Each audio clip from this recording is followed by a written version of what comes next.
Hey everybody, welcome to my Suburban Oasis. My name's Soleil and I garden in a Zone 5B in mid-Michigan, and today it is a beautiful day outside.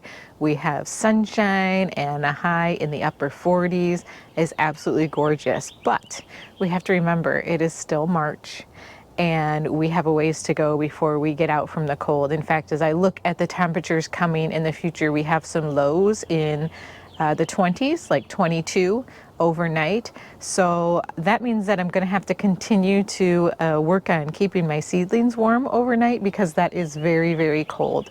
Anything that gets down below about 26 means that I have to take them in, and I've gotten a lot of questions from you guys about what that means or how to use cold frames or mini greenhouses.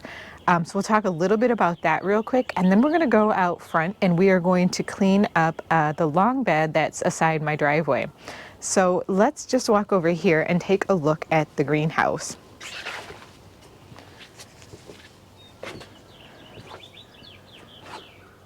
So this is one mini greenhouse that I have, and you can see I have a frost cloth that's over the top and I have a frost cloth that's actually inside of it, and I use all of this to help with protecting my seedlings. You'll notice that the greenhouse is open today because once it gets above 40, it definitely gets very, very warm inside here. This is on the south side of my house and I have bricks, so that makes it very nice and warm and helps keep it toasty. But again, for me, what I have learned is if it gets below 26 at night, I definitely need to worry. If it gets below 28, that's what I have this frost cloth out here for.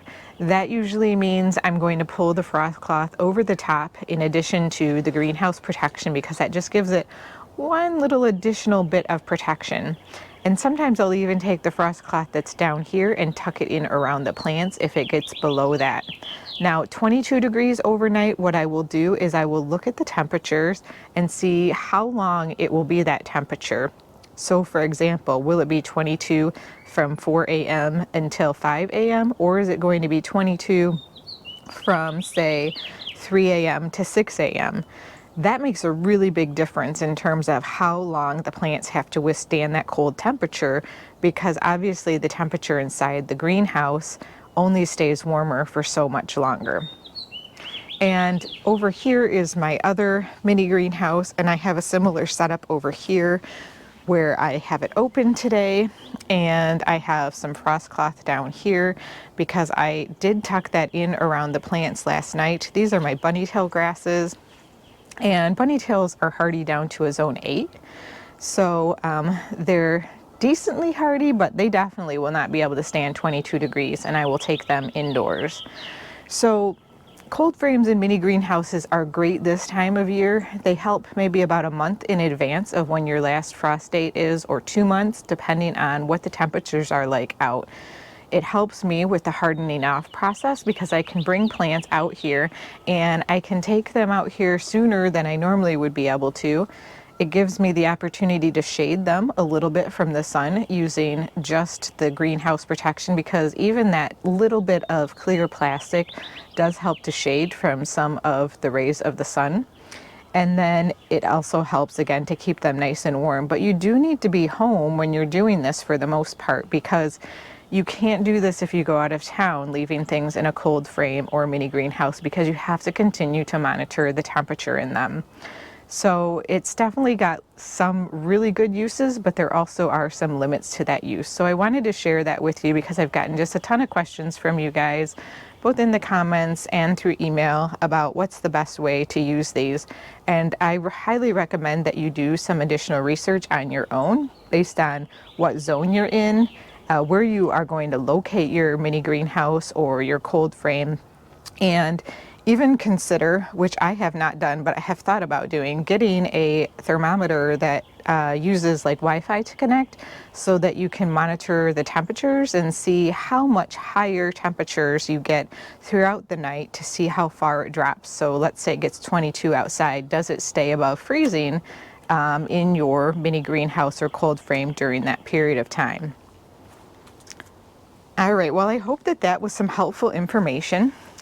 Now let's go out to the front and do a little cleanup in the garden bed. I get really excited for this time of year and being able to do cleanup because To me, it just means that I'm going to be able to have a more beautiful garden. So for those of you who follow me, I have a couple of dark green pedestals that I got last year that I wasn't sure exactly what I was going to do with. And I have finally figured it out because I wanted to put some urns on them, my cement urns that are near my fountain, but they're really so heavy that my husband and I won't be able to lift them up on top of the pedestals.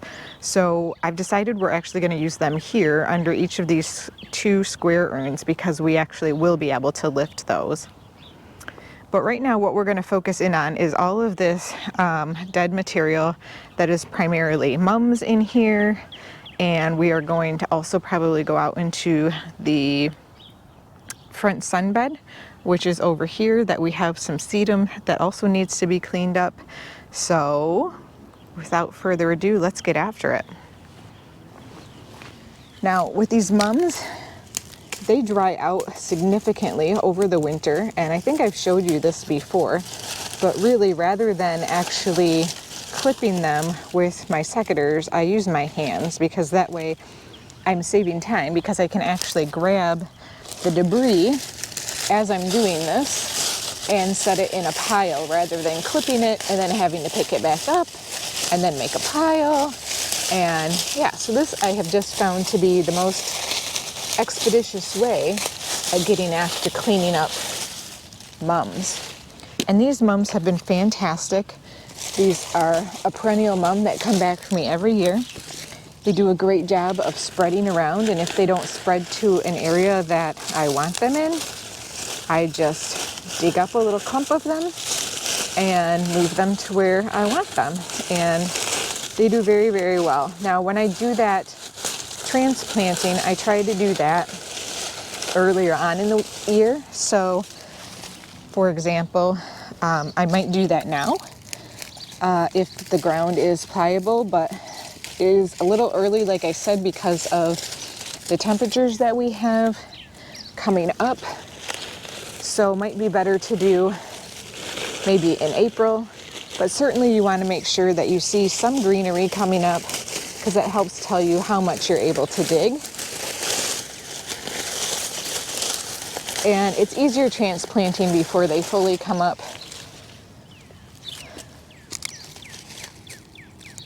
Because they're much smaller that way.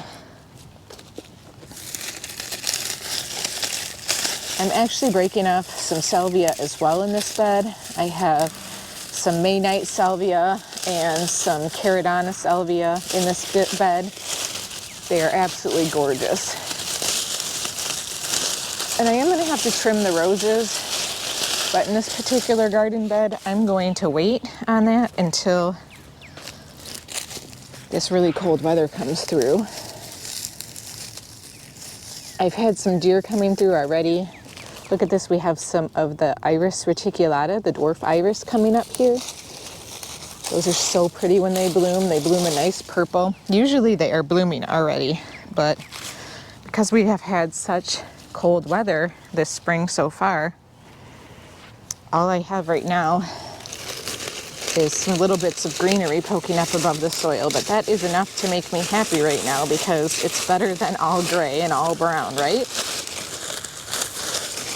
I heard from some of you even that you've been getting even more snow. And honestly, for me, my birthday is actually April 5th, so it's coming up, but I don't tell you that to tell you when my birthday is. I tell you that because it's easy for me to keep in mind that there still could be snow coming because it's about a 50-50 chance of snow on my birthday every year, even April 5th here in Michigan.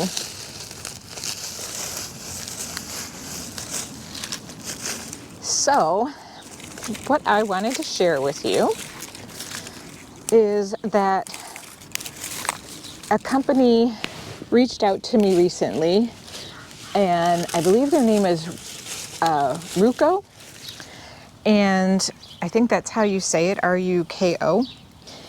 And they were interested in seeing if I wanted a drone to be able to take pictures of the garden to share with you guys.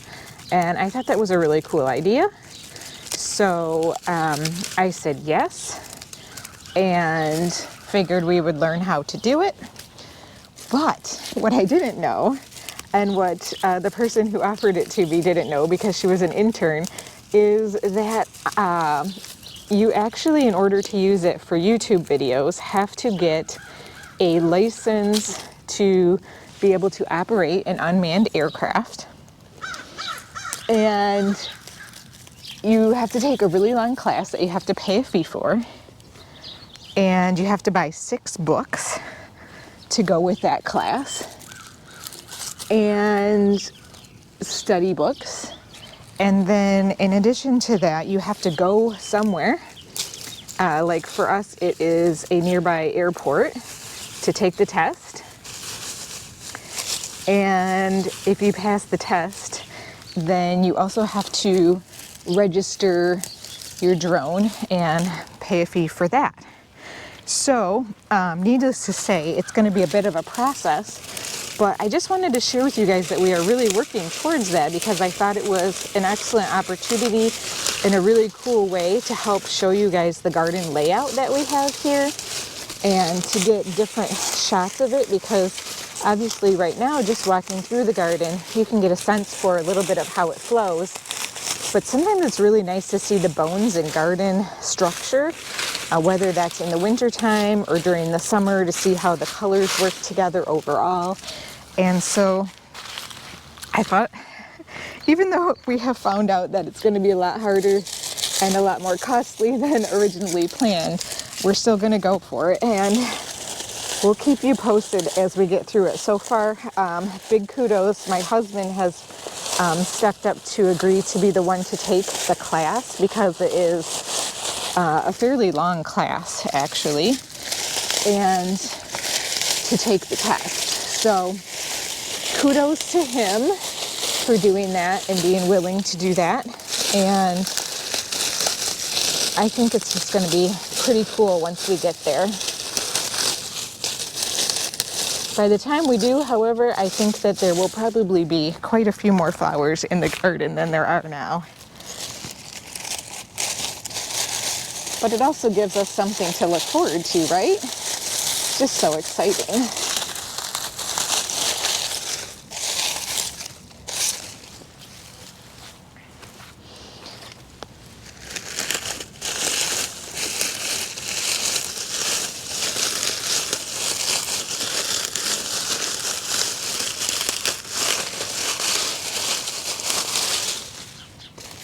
Gotten a lot of questions from folks about the leaves in my garden bed. Continuing to get those questions pretty much ongoing. So I'm just going to take a second to answer that question again. There's been questions about, hey, you've got full-size leaves in your garden beds. Don't you chop them up before you put them in the garden bed? And the answer to that is, for the most part, yes. But we have a lot of trees in our neighborhood. We have a lot of mature maples in our neighborhood. And we happen to be in a spot where the wind just blows them right at us. And so even after we have cleaned up our yard, or at least we think that it has been cleaned up and we've taken care of and put the beds away for the winter, we still continue to get additional leaves. So you'll see this leaf litter in here. Yes, there are definitely full-size leaves in here.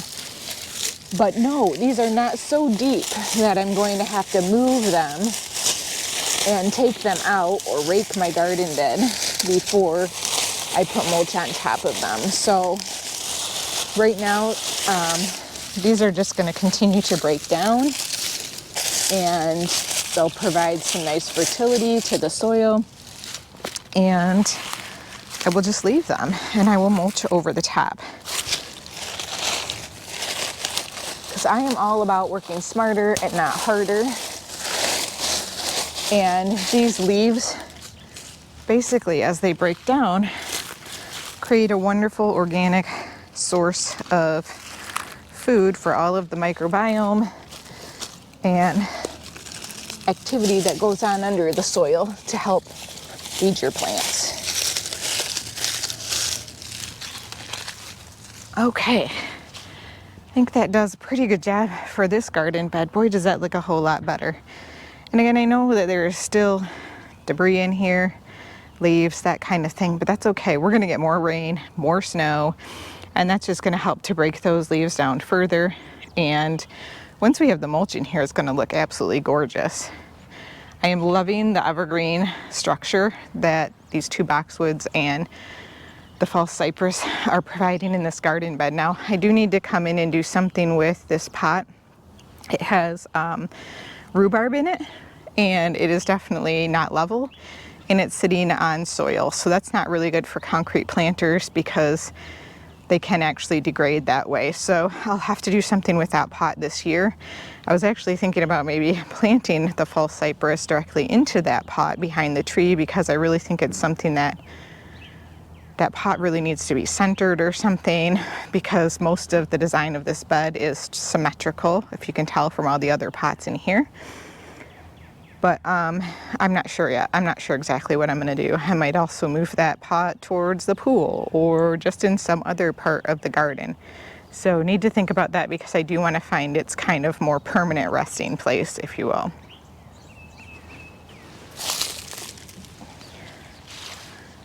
Okay, let's go clip down the sedum. So this sedum looks pretty good still. It doesn't look bad, but it's time. It is time to clear out the old.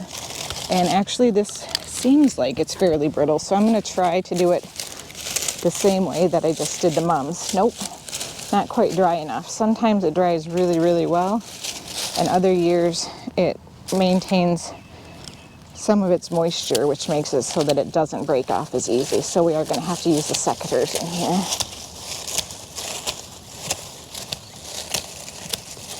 So much easier when you don't have to use them. It takes a lot less time.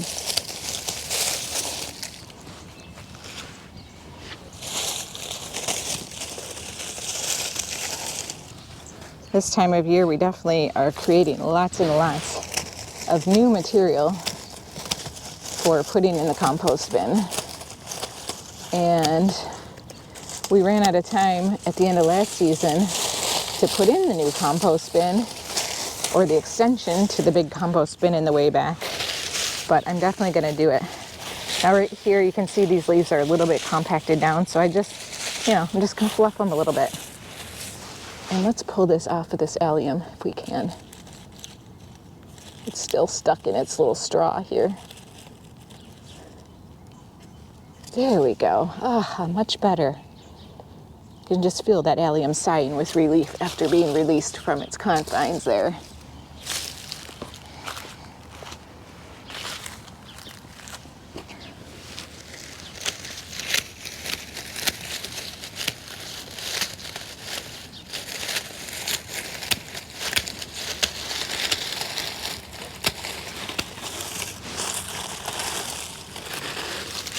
This is kind of the time of year where everything just goes flat because you cut back all of your herbaceous perennials.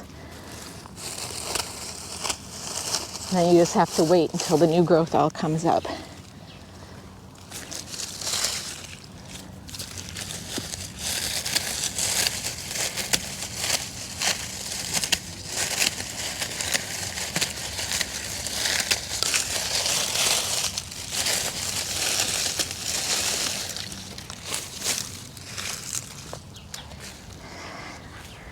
So there we have it, flat as flat can be.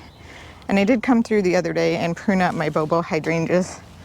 This is really weird, I actually missed some branches here.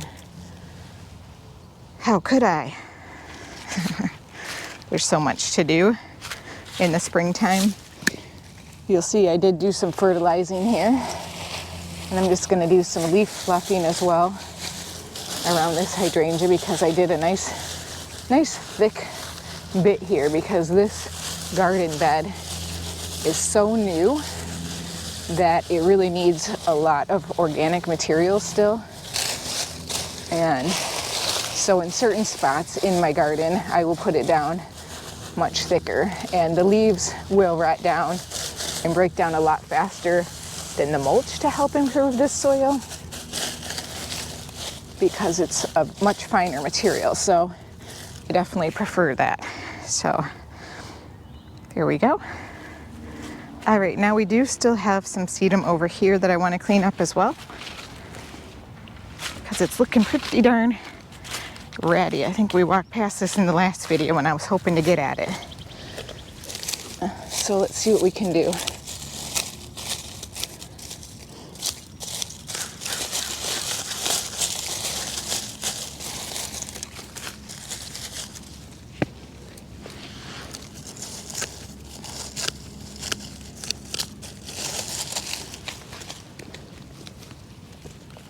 I also came through and put sprinkled some, gosh, what do you call it? It's like, I don't know, scat or something. What is it called?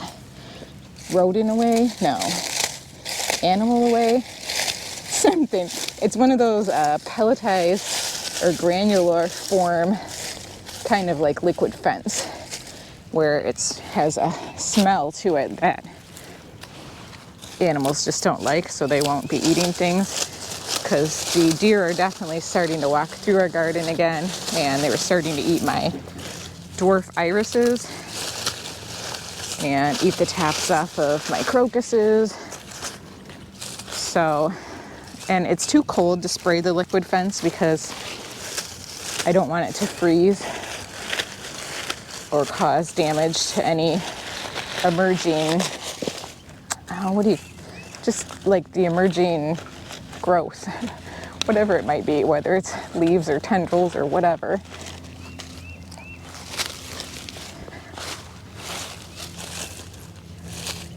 So it'll be a while before I pull that stuff out, probably a good another month.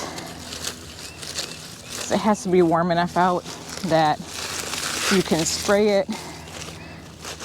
The liquid's not so cold that it will harm the foliage, and also it will dry well before evening. And then the other thing about it is right now we're getting so much rain and snow that it does definitely just get worn right off. So hopefully this other stuff works okay. I've never used it before. I wonder if any of you have.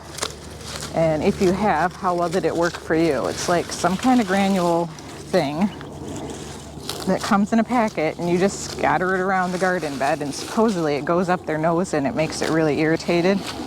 It doesn't harm them, but they don't like it, so keeps them from wanting to come back and do it some more.